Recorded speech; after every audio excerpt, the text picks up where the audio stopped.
Hello guys. तो आज हम पढ़ते हैं एक्सरसाइज 2.1। इस एक्सरसाइज का कंसेप्ट हमने पिछले वाले वीडियो में पढ़ लिया था। आज एक्सरसाइज 2.1 के बारे में पढ़ते हैं। तो ये पहला जो प्रश्न है, इसमें ये बताना है कि संख्या परिमेय है या अपरिमेय। तो परिमेय कौन सी होती है जिसे P बटे Q के रूप में लिखा जा सकता है, और अपरिमेय कौन सी होती है जिसे P बटा Q के रूप में नहीं लिखा जा सकता। तो 0.25 है, तो इसको P बटा Q के रूप में लिख सकते हैं, नहीं लिख सकते। तो 0.25 या 2 नंबर छोड़ के पॉइंट है, इस पॉइंट को यदि यहां से हटाएंगे तो नीचे बन जाएगा 100। इनको कैंसिल आउट करेंगे, 1 और ये हो गया 4, तो ये आ गया 1/4। तो इसको हमने P बटे Q के रूप में लिख दिया, जहां Q 0 नहीं है। तो अतः ये संख्या कौन सी होगी, इसको अपन कह देंगे ये परिमेय होगी। दूसरी, या इसका दशमलव प्रसार भी शांत हो गया, तो इसको 37, 97 या 4 संख्या छोड़ के पॉइंट है, तो नीचे कितने जीरो हो जाएंगे, 4। ये हमने छोटी क्लासों में पढ़ लिया था, तो इसको कैंसिल आउट करने की जरूरत नहीं है। ये P बटे Q की फॉर्म में आपको दिख रही है, नीचे हर का जो मान है वो 0 नहीं है। तो इसको भी अपन बोल सकते हैं कौन सी संख्या होगी, ये भी होगी परिमेय संख्या।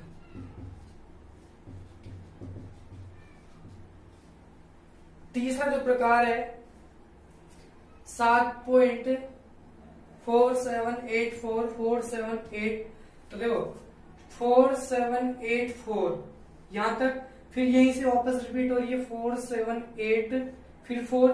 तो ये जो 4 डिजिट है इसकी, ये दशमलव के बाद ये बार बार क्या होती जा रही है, रिपीट होती जा रही है। तो इसको अपन संक्षिप्त रूप में ऐसा भी लिख सकते हैं 4784, और इसके ऊपर क्या लगा सकते हैं, बार। इससे पता चल रहा है कि ये चीज बार बार आ रही है, मतलब इसकी आवृत्ति हो रही है। तो ये परिमेय है या अपरिमेय। ऐसे देखा जाए तो ये अपरिमेय ही दिख रही है, लेकिन इसको हम परिमेय रूप में लिख सकते हैं। और कैसे लिखते हैं, ऐसे जो प्रश्न आएंगे उनमें अपन बता देंगे। तो ये संख्या भी कैसी होगी, परिमेय संख्या, क्योंकि इसको परिमेय संख्या के रूप में लिखा जा सकता है।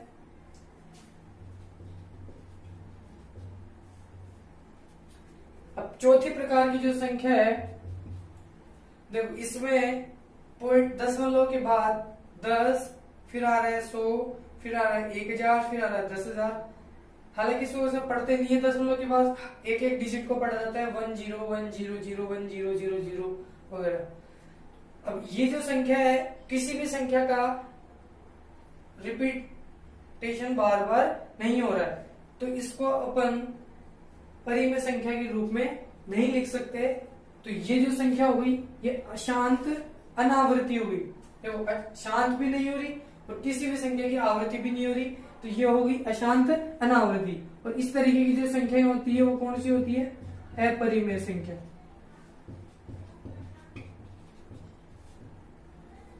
तो इसके चारों एग्जाम्पल हो गए। दूसरा प्रश्न इसमें कह रहा है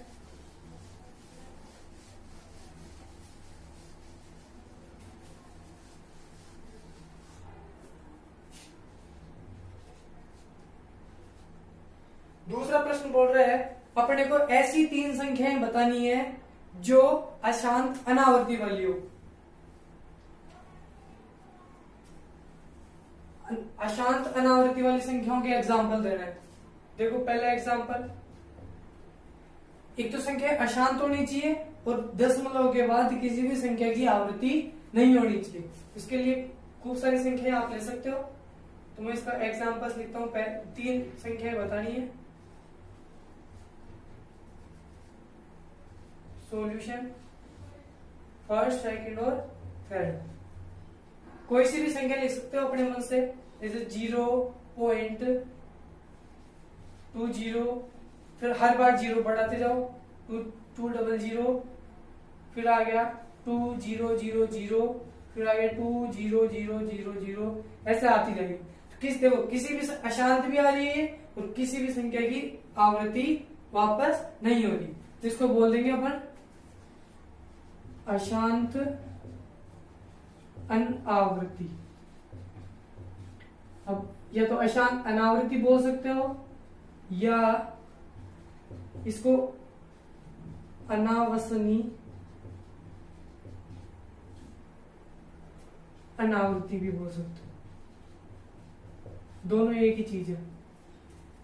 दूसरा जो एग्जांपल इसका ये लेते हैं, जैसे 2 लिया है तो 3 ले लो, कि पहले 0 3 फिर 0 3 0 3 3, ये भी संख्या होगी। तीसरा एग्जांपल कुछ भी ले सकते हैं अपने मन से, 7 0 7 0 0 7 0 0 0 7 0 0 एटसेट्रा। तो इस तरीके से भी आपको अपरिमेय संख्या पूछे या अनावर्तनीय अनावृत्ति वाली संख्या पूछे तो आप उनका दशमलव प्रसार इस तरीके से बता सकते हैं। अब तीसरा जो क्वेश्चन है इसमें पूछ रहे हैं निम्नलिखित भिन्नों को दशमलव रूप में लिखना है और अपने को बताना है कि प्रत्येक का दशमलव प्रसार बताना है। अब दशमलव प्रसार कितने तरीके का होता है? 2 तरीके का, या तो शांत होगा या अशांत होगा। अब अशांत में भी 2 तरीके का होता है, या तो उसकी आवृत्ति होती है या उसकी आवृत्ति नहीं होती है। तो इसके कुछ क्वेश्चंस हैं, उनको देखते हैं। पहला क्वेश्चन है 36/100। देखो ये p बटा क्यू के रूप में दिख भी रही है, और इसका यदि आप दशमलव प्रसार लिखोगे तो देखो नीचे 2 जीरो है, यदि आप किसी भी संख्या के हर में से 0 हटाते हो तो उतनी संख्या छोड़ के ऊपर दशमलव लग जाता है। तो इसको अपन लिख सकते हैं, नीचे 2 जीरो है तो यहाँ 2 नंबर छोड़ के क्या लग जाएगा? पॉइंट लग जाएगा। तो इसको लगा सकते हैं 0.36, पॉइंट से पहले 0 लगाते हैं तो कोई फर्क नहीं पड़ता, तो इसको पढ़ते हैं 0.36। अब इसके दशमलव प्रसार के आगे कोई नंबर नहीं है, तो इसका मतलब ये कैसा हो गया? शांत हो गया। तो इसका जो दशमलव प्रसार है वो क्या हो गया? शांत। सेकंड क्वेश्चन है 1/11। तो 1 में 11 से डिवाइड करो, देखो कि उसका प्रसार कितना आता है। तो 1 में 11 से डिवाइड नहीं होता तो पॉइंट लगा देंगे। 10 बनेगा, 10 में भी 11 से नहीं होता तो 100, फिर क्या लगाएंगे? वापस 0 लगाएंगे। अब 100 बनेगा, 100 में 11 से डिवाइड 9 बार होता है, फिर वापस डिवाइड नहीं होता तो फिर 0 लग जाएगा, 9 0 9 एटसेट्रा, और ये चलता रहता है। तो क्या पता चल रहा है? 0 9 0 9 0 9, और फिर डिवाइड करते जाओगे तो 0 9 आता ही रहेगा। तो इसको अपन इस तरीके से भी लिख सकते हैं, 0 9 के ऊपर बार लगा सकते हैं। तो ये जो होगी शांत तो नहीं होगी क्योंकि ये रुक ही नहीं रही। अब शांत अशांत में होगी। अब अशांत में भी कौन सी होगी? क्योंकि इसमें चीजों की एक संख्याओं की आवृत्ति हो रही है, तो ये हो गई अशांत। तो अब हम पढ़ते हैं तीसरे का दूसरा प्रश्न। इनको ये बताना है कि इनका दशमलव प्रसार शांत है या अशांत है। तो 1/11, 1/11 का पहले दशमलव प्रसार लिखेंगे तो क्या आएगा? 11 का भाग 1 में देंगे 0.090909, ये आता ही रहेगा। यहां से पता चल रहा है 0 और 9 जो है बार बार उसकी आवृत्ति हो रही है, तो इसको अपन इस तरीके से भी लिख सकते हैं 0.09 के ऊपर बार लगा के। तो यहां से पता चल रहा है ये शांत तो नहीं हुआ क्योंकि इसकी आवृत्ति हो रही है, तो इसको बोलेंगे अशांत अनावृत्ति। थर्ड क्वेश्चन है 4/1/8।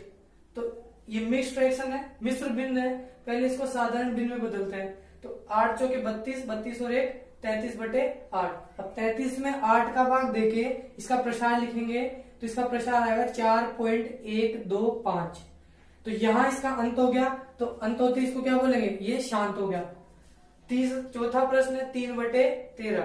3 में भाग किसका देंगे? 13 का, तो ये इसका दशमलव प्रसार आएगा 0.230769। फिर यही चीज बार बार रिपीट हो रही है 230769। तो इसको अपन इस बार के रूप में लिख सकते हैं। तो इसका दशमलव प्रसार भी कैसा हो जाएगा? अशांत, क्योंकि ये चीज रुक नहीं रही और आवृत्ति इसकी बार बार हो रही है। और 2/11 इसका प्रसार लिखेंगे तो ये आएगा 0.181818। तो यहां देखो 1 और 8 की बार बार आवृत्ति हो रही है और ये शांत भी नहीं हो रहा, तो इसको भी बोलेंगे अशांत आवृत्ति। अब इसको आवृत्ति भी कह सकते हो, पुनरावृत्ति भी कह सकते हो। अब छठा प्रश्न है तीसरे का 329/400। तो सबसे पहले यहां से 2 जीरो उठाएंगे तो 2 नंबर छोड़ के पॉइंट लग गया, तो ये हो गया 3.29/4। अब इसमें जब 4 से डिवाइड करेंगे तो ये आएगा 0.8225। तो इसका 10 प्रसार भी कैसा हो गया, शांत। तो इस तरीके से तीसरा क्वेश्चन करो। चौथा जो प्रश्न है उसमें पूछ रहा है निम्नलिखित को P बटे Q के रूप में व्यक्त करना है, और P और Q क्या है यहाँ पे पूर्णांक बता रखे हैं। तो P बटे Q के रूप में किसको व्यक्त किया जाता है, परिमेय संख्याओं को। चौथा जो प्रश्न है, चौथे का जो पहला है वो क्या कह रहा है, पहला जो क्वेश्चन इसका 0.3, इसको लिखना है अपने को P बटे Q के रूप में। यदि ये P बटे Q के रूप में लिखा आ जाए तो ये परिमेय हो जाएगा, नहीं लिखा गया तो अपरिमेय। तो और जहां Q कभी भी 0 नहीं होना चाहिए। तो इसको P बटे Q के रूप में बड़ा आसान है, एक नंबर छोड़ के पॉइंट है और इस दशमलव को यदि यहां से हटाएंगे तो ऊपर बन जाएगा, पॉइंट यहां से हट गया 3 अपॉन एक नंबर छोड़ के, तो नीचे कितना बन जाएगा 10। तो यह आ गया 3/10। तो देखो P बटे Q की फॉर्म में लिख दिया इसको, और Q यहाँ पे 0 नहीं है। तो ये तो बड़ा आसान सा था। सेकंड जो क्वेश्चन है इसका वो दे रखा है 0.47 और इसके ऊपर क्या लगा हुआ है, बार। तो इसको अपने को P बटा Q के रूप में लिखना है। तो समझिए, तो इसके लिए क्या करता है, पहले इसका प्रसार लिख लो। तो इसको अपन कैसे लिख सकते हैं, 0.47 के ऊपर बार, इसका मतलब इस चीज का बार बार रिपीटेशन हो रहा है। अब इसको लिखना है अपने को P बटे Q के रूप में। अब यहां से ये नहीं पता चल पा रहा कि कितने नंबर छोड़ के यहाँ पॉइंट लगाऊं, क्योंकि इसका अंत ही नहीं हो रहा। तो इसके लिए क्या करते हैं, जो संख्या आपको दे रखी होती है उसको मान लो x। तो माना x बराबर कुछ भी मान सकते हो, कोई भी चर मान सकते हो, 0.4747 अब यहां आपको दो नंबर का ही रिपीट हो रहा है, दो ही नंबर का रिपीटेशन चल रहा है, पुनरावृत्ति केवल 2 ही अंकों की हो रही है। तो अपने को इसको P बटे Q के रूप में लिखना है। तो जितने अंकों की पुनरावृत्ति हो रही है उतने, यदि एक अंक की पुनरावृत्ति होती है तो इसको 10 से मल्टीप्लाई कर देते, 2 अंकों की पुनरावृत्ति हो रही है इसको 2 से मल्टीप्लाई कर देंगे। इसको नाम दे दो इक्वेशन नंबर 1। अब क्या करते हैं, समीकरण 1 के दोनों पक्षों को 10 से मल्टीप्लाई कर सकते हैं, लेकिन 10 से इसलिए नहीं करेंगे क्योंकि 10 से गुणा करने पे ये संख्या सिमिलर नहीं मिल पाएगी, और यहाँ जो बार था वो 2 नंबर के ऊपर था। तो इसलिए दोनों पक्षों को मल्टीप्लाई किससे कर देंगे, 100 से। तो 100 से गुणा करने पर अब LHS भी 100 से मल्टीप्लाई होगा और RHS भी होगा। इसको जब 100 से मल्टीप्लाई करेंगे तो ये हो जाएगा 100x बराबर, तो इसको जब 100 से मल्टीप्लाई करोगे तो ये पॉइंट इधर खिसक जाएगा। तो ये आ गया 47.474747। इस तरीके से ये संख्या आगे बढ़ती जाएगी। अब इसको 2 तरीके हैं इसको सोल्व करने के, या तो इसको टुकड़ों के रूप में लिख लो, या समीकरण 1 और 2, समीकरण 2 में से एक को क्या कर दो, घटा दो। तो समीकरण 2 में से एक को क्या कर देंगे, सब्ट्रैक्ट कर देंगे। इसमें से इसको सब्ट्रैक्ट किया तो ये LHS वाला LHS की तरफ घट जाएगा और RHS वाला RHS की तरफ। तो 47.4747 इसमें से माइनस हो जाएगा 0.47। 100x में से एक x गया तो इधर बच गया 99x बराबर 47.4747 में से यदि आप इसको सब्ट्रैक्ट करते हो तो इधर ओनली बचता है 47। अब तुम्हें इस नंबर को ही तो P बटे Q के रूप में लिखना था, और उस नंबर को आपने मान लिया था x। तो यहाँ x की जो वैल्यू है वो आ गई 47/99। 47/99 अपने आप में P बटे Q के रूप में तो इसलिए इस तरीके से इनको p बटे q के रूप में लिख सकते हैं।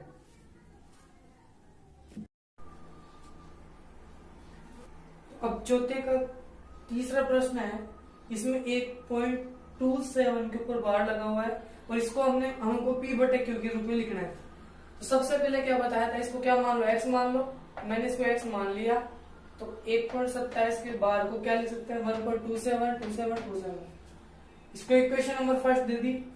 यहाँ 2 डिजिट के ऊपर बार लगा हुआ है, तो इसके दोनों पक्षों में किससे मल्टीप्लाई कर देंगे, 100 से, ताकि ये जो पॉइंट है 2 पॉइंट आगे खिसक जाए। तो इधर ये x हो जाएगा 100x, इसको जब 100 से मल्टीप्लाई करेंगे तो पॉइंट 2 अंक आगे खिसक जाएगा, तो 127.2727 आ जाएगा। अब हमारे को यहां से इसका प्रसार हटाना है और इसको p बटे q के रूप में लिखना है। तो प्रसार कब हट पाएगा, जब दशमलव के बाद की संख्या एक जैसी हो। 100x में से इस x को यदि सब्ट्रैक्ट कर देंगे तो इधर तो बच जाएगा 99x, यहाँ था 127.2727, इसमें से सब्ट्रैक्ट करना है इक्वेशन नंबर फर्स्ट को। तो इसका 1.27 इसमें से सब्ट्रैक्ट होगा तो होल पार्ट में से हो जाएगा और डेसिमल पार्ट में से डेसिमल पार्ट हो जाएगा। 2727 में से ये गया तो इधर तो बच जाएगा पॉइंट के बाद 00 और पॉइंट से पहले 127 में से 126। पॉइंट के बाद 0 का कोई इंपोर्टेंस नहीं है, तो इसको आप हटा भी सकते हो। तो x की वैल्यू कितनी आ जाएगी, 126/99। जब इसको कैंसिल आउट करेंगे 3 से तो ये 42 टाइम्स और ये 33, ये भी लिख सकते हो, ये भी लिख सकते हो।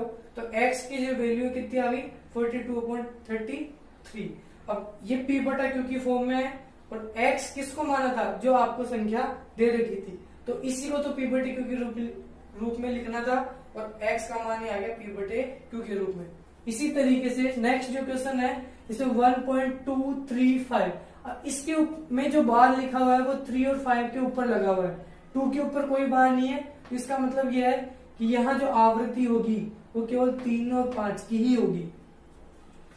अब यदि ये पूरे के ऊपर बार होता तो इसका जैसा प्रश्न हो जाता, बिल्कुल आसान होता, लेकिन यहाँ बार केवल 2 अंकों के ऊपर है, 1 डिजिट के ऊपर नहीं है। तो इसको क्या करना है, जो संख्या दे रखी है उसको कोई चर मान लो, x मान लो या y मान लो।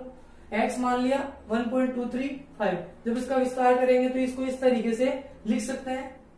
अब दोनों और किससे मल्टीप्लाई करते हैं, पहले 10 से करके देखते हैं। तो इसको 10 से मल्टीप्लाई किया तो ये हो गया, इसको जब 10 से मल्टीप्लाई करेंगे तो यह आ गया 12.353535। अब इसमें से इसको तभी तो घटाते थे जब दशमलव के बाद वाला नंबर एक जैसा हो जाए, लेकिन यहाँ दशमलव के बाद 3535 आ रहा है और यहाँ दशमलव के बाद 2 एक्स्ट्रा और आ रहा है। तो इससे मल्टीप्लाई करने पर दोनों में नंबर सेम नहीं बना। तो इसको अपन 100 से मल्टीप्लाई इसलिए नहीं किया क्योंकि 100 से मल्टीप्लाई करेंगे तो फिर यहाँ आएगा, तो यहाँ आने के बावजूद भी ये एक जैसा नहीं बन पाएगा। तो इसको किससे मल्टीप्लाई करेंगे, 1000 से करके देखते हैं। तो इसको 1000 से जब मल्टीप्लाई किया तो ये हो समीकरण 1 को किया है मल्टीप्लाई, तो ये हो गया 1000x, यहाँ 3 जीरो इधर शिफ्ट हो जाएगी तो ये आ गया 1235.3535। अब समीकरण 3 में से समीकरण 2 को क्या कर दो, सब्ट्रैक्ट कर दो। तो समीकरण 3 में से समीकरण 2 सब्ट्रैक्ट हो गया तो ये हो गया 990x और 1235.35 में से इसको सब्ट्रैक्ट करना है 12 पॉइंट इसको। यहाँ पॉइंट के बाद दोनों नंबर सेम दिख रहे हैं तो पॉइंट से पॉइंट, ये पॉइंट वाला जो पार्ट है वो तो हट जाएगा। तो 1235 में से 12 सब्ट्रैक्ट होते हुए गया 1223 इधर आ गया। तुम्हें किसकी वैल्यू चाहिए, x की, क्योंकि आपको जो नंबर दे रखा था उसको आपने x मान लिया था। तो x का जो मान हो गया वो 1223/990। अभी कैंसिल आउट हो नहीं रहा तो इसको यहाँ भी छोड़ सकते हो। तो इस तरीके से इन संख्याओं को p बटे q के रूप में लिख सकते हैं।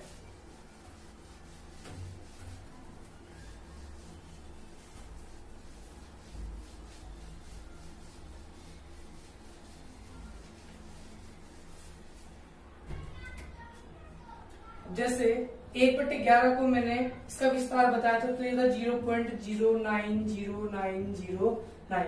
तो इससे ये विस्तार करना तो आसान सा तरीका है, इसको भाग देके आराम से कर सकते हो। क्योंकि इसको यदि पी बटे क्यू के रूप में पूछ ले तो वो चीज अभी आपको मैंने सिखा दी, तो इसको वही एक्स मान के अभी जैसे बताया था उस तरीके से आप सोल्व आउट कर सकते हो। यह इसकी आवृत्ति होती जा रही है, जिसको लिख सकते हो x इक्वल टू 0.090909। अब यहाँ दो ही नंबर का रिपीटेशन हो रहा है, इसको किससे मल्टीप्लाई कर देंगे 100 से, तो ये आ गया 09.0909। ठीक, 100x में से एक x गया तो ये हो गया 99x। अब 9 में से जब ये चीज जाएगी तो पॉइंट के बाद वाला पार्ट तो हट जाएगा, और 9 में से 0 गया तो इधर ओनली बचेगा 9। तुम्हें किसकी वैल्यू चाहिए x की, तो 9/99 इसके नीचे आ जाएगा, इनको कैंसिल आउट करेंगे तो आगे 1/11। तो इस तरीके से कोई परिमेय संख्या हो उसका विस्तार पूछे तो इस तरीके से बताना है, और कोई विस्तार किसी चीज का दे रखा हो तो उसको अपन संक्षिप्त रूप में या परिमेय संख्या के रूप में इस तरीके से लिख सकते। देखो, यदि आपको दो संख्याओं के बीच की अपरिमेय संख्या पूछे तो उसको इस तरीके से अपन हल कर सकते हैं। जैसे एक्सरसाइज 2.1 का 5वां जो प्रश्न है, इसमें पूछ रहा है 5/7 और 9/11 के बीच तीन अलग अलग अपरिमेय संख्या अपने को बतानी है। तो जब 5 में 7 का भाग देंगे तो इसका जो विस्तार होगा या इसका जो प्रसार होगा वो इस तरीके से लिखा आएगा 0.71428, इसका जो प्रसार होगा 0.8181 इस तरीके से आएगा। अब अपने को इन दोनों दशमलव प्रसार के बीच अपरिमेय संख्या लिखनी है। अब अपरिमेय संख्या क्या होती है, प्रसार के रूप में मैंने बताया था कि जो संख्याएं अनावसनीय या अनवसानी अनावृत्ति वाली होती है, मतलब जिन संख्याओं की आवृत्ति दशमलव के बाद बार बार नहीं होती है और वो शांत भी नहीं होनी चाहिए। अब इसके लिए तीन संख्या अपन लिख सकते हैं, 0.71 के बाद 0.72, 0.75 और 0.78। अब 78 के बाद संख्या इसलिए बदल रहे हैं क्योंकि आवृत्ति हो गई तो ये अपरिमेय संख्या नहीं कहलाएगी, फिर वो परिमेय संख्या बन जाती है। तो इसलिए इसमें इनकी आवृत्ति नहीं करनी, और आवृत्ति कब नहीं हो पाएगी, जब यहाँ 1 0 लिख दिया, फिर 2 0 बढ़ा दिए, फिर 3 बढ़ा दिए, इस तरीके से बढ़ा के आप इनको इस रूप में प्रदर्शित कर सकते हो। 0.72 के बाद 0.75 ले लो, 0.73 भी ले सकते थे, 0.74 ले सकते थे, 0.76 नहीं लिया वो भी ले सकते थे, 0.8079 जिसको जो अच्छा लगे वो ले सकता है। मैंने 72, 720, 7200 या 75, 750, 7500 इसी तरीके से 0.78, 780, 7800 इस तरीके से और भी संख्याएं अपने पूछे। यहाँ 3 पूछा है तो इसलिए 3 ही संख्या यहाँ ली है। 5 पूछ लेता तो 5 भी बता सकते थे, 8 पूछ लेता तो 8 भी बता सकते थे। तो इस तरीके से दो संख्याओं के बीच की अपरिमेय संख्याएं प्राप्त कर सकते हैं।